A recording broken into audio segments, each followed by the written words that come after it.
Now sikhulisa ibandla manje elihluthukayo. Kodwa futhi linomoya ingcwele. Okunyana liyahluthuka leli bandla siliphethe. Kodwa nani futhi? Oh, umoya ingcwele bafowethu akakwazi ukuhlala esitsheni esihluthukayo. Uyabona njengoba ngimchazela ngithi uAdam umoya kaNkulunkulu wenzenjani? Wasuka. Anokwazi ukuthi umzalwane ohleli nawe enaleso simo uyalwa esontweni, unolaka esontweni, akanikele esontweni, akasikhiphi ishuba esontweni, ulwa nebandla, unama questions ebandleni, lo muntu akasenaye umoya. Unengqondo. Feel khona. Now, sefana masenja. Sefana akhiwe ke manje. And akazi ukwakhiwa kahle. Mawukhumbula kahle baba, akekho amakhetha akasitotosa thina ngesasethu. Lithi khetha la likushaye khetha likushaya phuthuze lithambe emnyango. Hamba sathathu hamba sathathu. Esontweni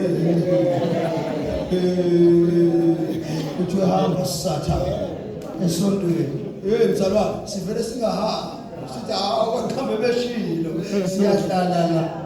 Sihlalele sahlala ke bazalwane imidwayidwa leyo baba ababesidweba yona hawusiyibona namhlanje ngoba asiphoqoki abantu uthi uyashumayela esontweni abantu bohleli phansi nje hawu hayisuka uqodela umuntu angiyazi nje ngayo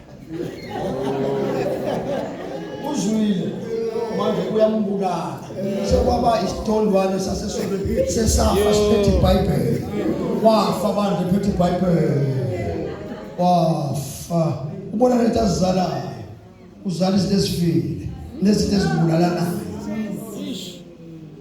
umuntu mayesefile efela umkhumbo ukukholwa uzala izinto ezifile uhambe thanda ukuhleka esontweni ngokuthi ufuna amafruit kuyena ufika lutho umzalwana kuphendula ngento okuthuka sana onomoya ingcwele kuyabonakala ukuthi umoya ingcwele wayekhona umoya kaNkulunkulu wenze njani ngeke uma isimo sinjalo alright ubani umoya isiko sikaNkulunkulu sesithathu angithi kanti futhi umoya kaNkulunkulu uyena futhi uNkulunkulu. Yeah. Yebo? Yeah. Uyena futhi uNkulunkulu. Yini umsebenzi wakhe umoya? Ufundisa nokuyala nokuqondisa. Angithi siloNkulunkulu uthi Bible liyanjani? Liyafundisa. Liyayala. Liyaqondisa, liyasoka. Umoya ingcwele uyafundisa, uyayala, uyaqondisa. Singathi ibandla likaJesu sinomoya kanti asikabi. Ungajahe. Lento uyayibuzwa ukuthi umoya ingcwele ubonakala ngani umuntu onomoya ingcwele. Umbona ngani umoya ingcwele? Uzwani ukuthi unomoya ingcwele? Ikunzima. Siyaqoqa ngithi phela kusasa sizoba singasakhulumi kusasa. Sizobe sesikwelinye izwe kusasa. Lento esikhulumayo sobe sibona ngamehlo. Kusasa sobe sibuka ngamehlo. Ngamehlo. Uyazi kwekosi ngayo ngathi ngiseNewcastle. Kodwa ukhona apostle. Abafundisi bexoxa indaba ngeyini. Athi bekhuluma bephendulana uyazi bekhuluma bephendulana befundisa umoya ingcwele uma esefikile ayikho into ethiwa apostle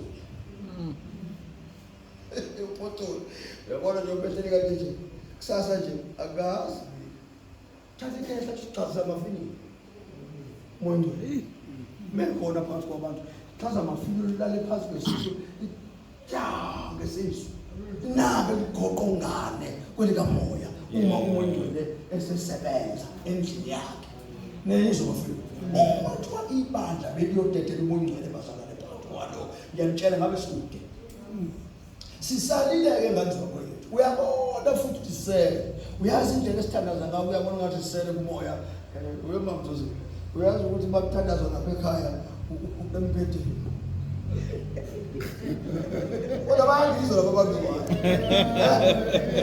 uyabona umuntu bafisa waphela sekwagcwala akusathandazwa futhi ba ufuku ukuthi awu baba sengiyalala lala nathi Nkosi begama lika Jesu futhi uyezwa bakunyanga ukuthi lento igcina esontweni makhona umfundisi yesontweni bazalwane ephamba la sokhuluma ngezilimi ngoba kade khona umfundisi ophampayo wathi safike emakhaya inje uyazi ukuthi ma singakhuluma iqiniso bayasaza abantu uyasazi ngiyasazi umuntu ongazi kahle ubani ngiyazazi ukuthi mase kufike ekhaya mthandazo do kome kahle abafowethu kome kahle kodwa masuthi ngesonto iBhayibheli lami ngiyathatha ngise kuphi esontweni futhi mase ngifike esontweni ngeke ungenze lutho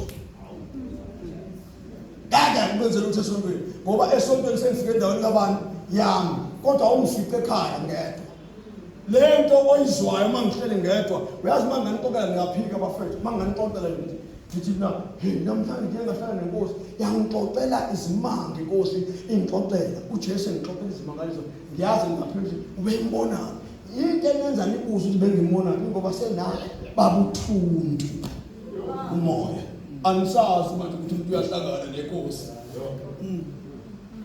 yaxoxa nami inkosi namhlanje ngaze ngathuka ngathi inkosi ithini lento ithi uyamkhumbula uSamson ngithi ngiyamkhumbula uthi uSamson wayenomoya wami lo muntu wayenomoya wami uyabona amandla enawo kwangewona amandla akhe kwakuyimandla ami kodwa ubheke nje wadlala ngamandla ami esekhona amandla ami wadlala ngawo uphuma amehlo nje wayenamandla ami ungaboni nto seyikhulutshwa bafowethu iy'nwele zohluma ungayivumi lentshumayelo tuyinwele zohluma sisezohluma nje iy'nwele kadukephi ngoba wazi kahle umoya kaNkulunkulu uyakutshela ukuthi le nto ibona i-dangerous ngoba umoya kaNkulunkulu uyakhuluma before hawubazalwane umoya kaNkulunkulu ukutshela ngisogingqa netekisi akasasho sobona ngetekisi igingqikile awutshelwa lutho into eyenza ungatshelwa lutho wacabana no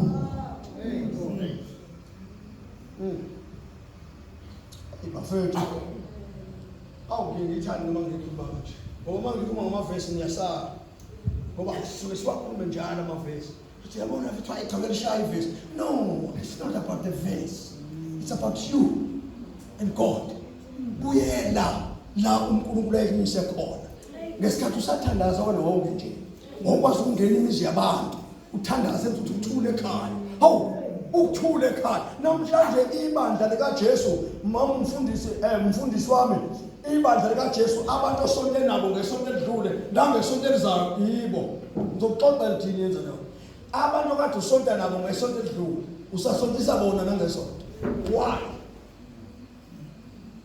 yini lenza lo muntu wami yenziwa ukuthi umoya kaNkulunkulu phakathi kithi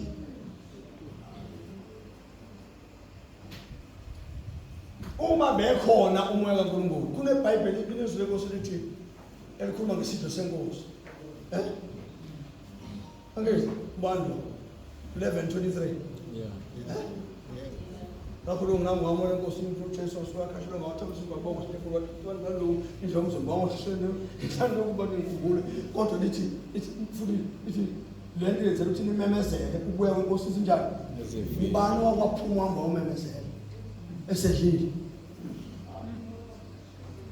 ngomsana yethu bafethu nihlulwa umuntu oyedwa ninomoya ongcwele one ngenyanga eyodwa nidwaliswe ngamandla kaMoya Ongcwele umuntu oyedwa ophendukayo oyedwa abantu abawu-12 a year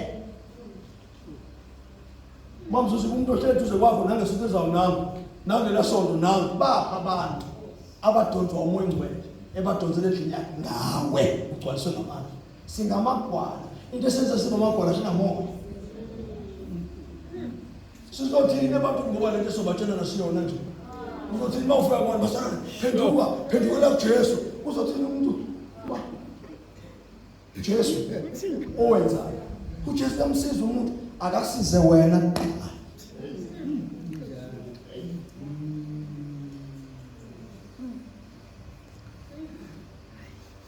Sekuhle Ngura sithanda nje bafethu ngiyeke ngoba ngifuna sizwe kahle right. Now bengibuza umbuzo ukuthi yini enza ucela umnikelo esontweni every Sunday?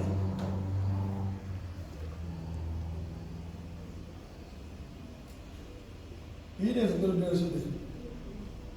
Funda iBhayibheli, angithi funda iBhayibheli ucela umnikelo. Angithi bafethu. Kwenziwela? Kwenziwa njani? Ukuthi banikele. Banikele. Yini enza nibakhuthaze futhi ukuthi abakhiphe ishumi? Okay. Into eyenza bangakwenzi imposto yini? Finish. Okay. Ake sithi ke umoya ingcwele into eyenzakalayo. Ngesikhathi ekhuluma umoya ingcwele kuwe ungalaleli. Ephinde ekhuluma ungalaleli. Ephinde ekhuluma ungalaleli. Uyathula. iBhayibheli manje imveza ngelithi uphenduka abe isitha. Usho umoya kaNkulunkulu uba umoya omubi. Uwena uma kufanele uhambe mawungakhipha okweshumi uba nekweletu. Amakhadi akho ahlala kamashonisa. Impuphu uthenga uphinde uyiphindelela. uNkulunkulu uyayithathela.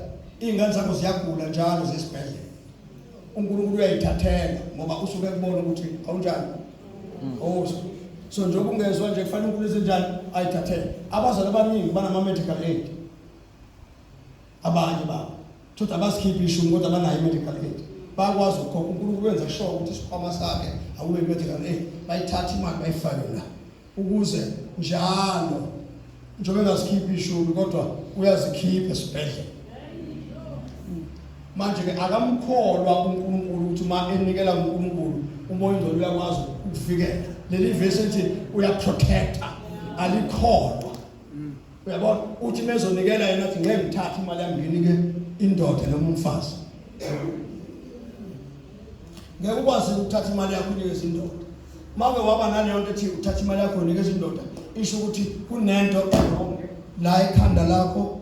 Usho kunento wrong ngoba umoya kaNkulunkulu usho njani? Amen. Now siyalimala ke manje nake befundisi. Manje sisala kuyona. Sisala ekuthenini ke ibandla ke eliza emva kwethu. Uma thina singekho rooted in Christ, nebandla lizoba njalo. Usho ukuthi manje ke ufanele senze sure uma siphuma la ukuthi enhlizweni zethu leyanzondo ebeyikade ikhona kufanele siyidelete. Uyabona? Leyanto umoya ingcwele ekade ethi akayifuni sifanele senjani? Sikhiphe. Uma sikhipha ke manje senzelani? Senzela ukuthi umoya kaNkulunkulu abuyele la ekade ekhona. Abese eoperator ngendlela ayekade obana abasindiswa. Unayikhumbula intokozo esasinayo siqala usindiswa? Ngisakhumbula. Nawo ke leyo ntokozo ke yenze njani? Yashabalala.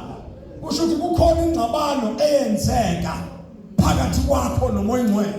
Leyo ngxabano ke manje kulula futhi. Singakwazi ukuthi njengoba sesila epulpit singabe sisama manje epulpit. Sithatha umbhobho siubeke phasi. Sithatha amabhayibheli ethu siwavale bese singabe sahamba sibhekele. Sihambe sihlele sithi sizozwa la khona salima la khona. Sifike sime sithi all right. Ngasalala moya ingcwele ngenze futhi. Now umoya ingcwele uzokwenza ube yikholwa ebandleni elehlukile emakholweni. Bazokubuza udidisa ngisho umfundisi athi hlobo luni lo muntu lo. Lo muntu uyafika esontweni aklile, uyanikela, uyaklina esontweni. Wenza lokho akathandi ukukwenza, uyenziswa. Lithi iBhayibheli maye sefikile umoya kaNkulunkulu uyamnihola, angniholele kulo lonke ini iqiniso. Ngama magama uyasilida uyasidonsa esisa la khona yena ethanda khona, hayi la sithanda khona thina.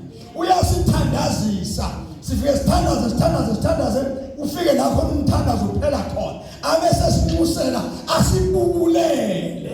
Oh bazalwane, asibubulele izinto esingakwazi ukuzisho, yena umoya ingcwele azisho. Umoya ingcwele sibone nathi sibhukuda kwelika moya, asizenzeni siyenziswa. Awu kodwa besingabuyela kuye. Bafowethu, uyophuma ekuseni uyobheka amakhelwane exabana uthi makhelwane, hawu mfowethu, hawu ngane yamama xolele imini wabheka, hayi umakhelwane uyena wabheka, wena wabheka walahla inkonzo kamoya. Ublame abantu manje, awuzwani nomakhelwane ukhona usimsile umzalwane. No, ake sibuyelele kubani bazalwane?